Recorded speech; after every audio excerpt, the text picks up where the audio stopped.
Bueno, Nitai, para iniciar, la pregunta que guía este diálogo es, ¿cómo podemos analizar nuestra clase de filosofía de la educación a la luz de las ideas de García Freire y el texto del Way? A mí me parece que lo primero es reconocer que cada autor propone una forma diferente de entender la enseñanza. Por ejemplo, en el texto de Wu Wei se habla de una relación armónica entre el maestro, discípulo y el saber, donde enseñar no es imponer, sino acompañar el flujo del aprendizaje. El Tao representa el camino natural y el Wu Wei significa no acción, pero no en el sentido de pasividad, sino de actuar sin forzar, dejando que el aprendizaje se dé en sintonía con el proceso del estudiante. Exacto, Sofi, sí. De hecho, el texto dice que, puntualmente, el maestro no enseña al discípulo, sino que lo acompaña en su propio descubrimiento del Tao. Si lo vemos en este sentido, y si lo llevamos a nuestra clase, el profesor de filosofía de la educación aplica un poco de la idea del Wu Wei cuando no obliga a asistir, sino que deja que cada estudiante asuma su responsabilidad frente al conocimiento. Es más o menos como si confiara en el proceso de cada uno, ¿no? Sí, sí, y además de eso, promueve que se tenga la iniciativa de leer los textos y llevar opiniones, pensamientos sobre ellos, porque, por ejemplo, desde Pablo Freire, la educación no puede reducirse a entregar contenidos, a depositarlos.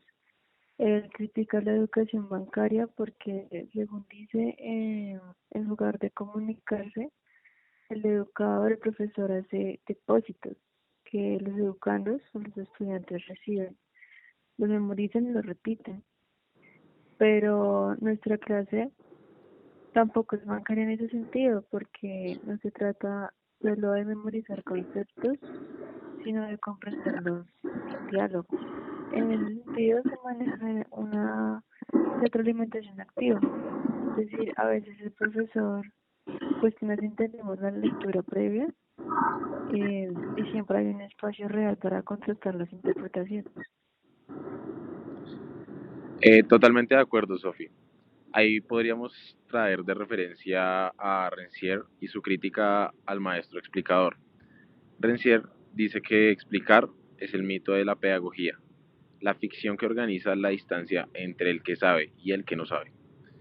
Esto lo sacamos del maestro Rancière en 1987 y digamos en nuestra clase podemos ver que el profesor intenta no ser el maestro explicador. Él más bien usa ejemplos cotidianos para mostrar que las ideas filosóficas están en la vida diaria, pero a veces se recae mucho en la explicación excesiva y pues eso limita las posibilidades que nosotros construyamos en el sentido de hacerlo por nuestra cuenta. Ramsey propone en cambio el maestro emancipador, que es lo que parte del principio de la igualdad de las inteligencias, como él dice, todo hombre tiene igual inteligencia, lo que los diferencia es la voluntad y la atención. Si lo aplicamos al aula, eso implicaría que el profesor podría confiar aún más en nuestra capacidad de interpretar las lecturas sin tener que, digamos, traducirla entre comillas todo el tiempo. Por ejemplo, el espacio de discusión inicial entre los estudiantes antes de la explicación, pues que eso hace la clase más emancipadora. Sí, Sofía, ese me parece un excelente ejercicio. Además, si pensamos en el Wu Wei, la idea de actuar sin forzar podría trasladarse a que el profesor permita más fluidez en el diálogo, menos estructuras rígidas y, digamos así, podemos sumar a Freire, ya que podríamos decir que esa participación activa ayuda a que el estudiante reconozca como sujeto crítico.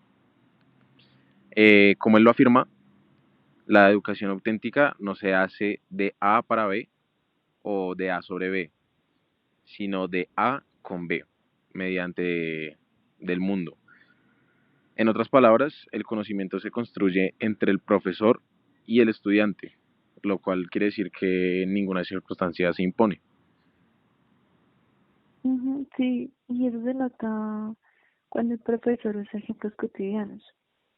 Eso democratiza el conocimiento porque muestra que la filosofía no es algo lejano ni reservado como a las personas inteligentes o a los sabios, entre comillas. Es un gesto emancipador en el sentido de Rancière, porque digamos que nos invita a vernos capaces de pensar filosóficamente desde lo común. Sin embargo, pues te sugeriría que esa práctica se complemente con un espacio de retroalimentación de lectura, donde los estudiantes eh, compartan qué comprendieron y qué dudas tienen. Eso haría más visible la diversidad de interpretaciones y fomentaría el diálogo, digamos, freiriano. Sí, Sofía. Y algo más es que el humor que usa el profesor también cumple una función pedagógica. Si pensamos directamente en el Wu Wei, el humor representa esa ligereza del maestro que hace la diferencia en que no imponga, sino que fluya con el momento, generando así confianza, relajando el ambiente y facilitando el aprendizaje sin una tensión en la clase como tal.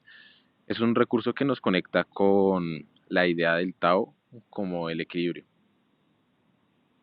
Cierto, sí, totalmente. Entonces, si tuviéramos que hacer un diagnóstico general, diría que nuestra clase combina varias cosas.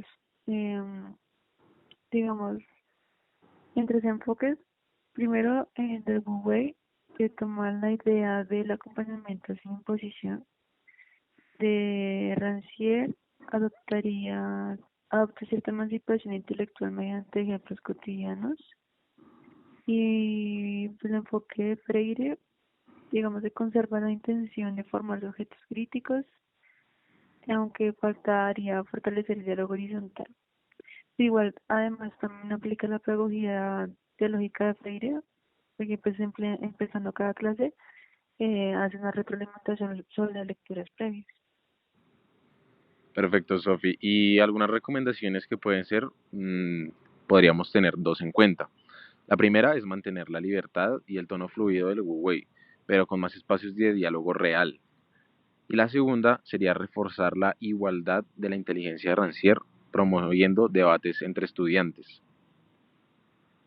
Sí, exacto, porque, como dice Freire, nadie educa a nadie se educa a sí mismo, los hombres se educan entre sí, mediatizados por el mundo. En esta frase se resume lo que debería ser la clase, un espacio compartido de reflexión donde el maestro y el estudiante aprenden juntos.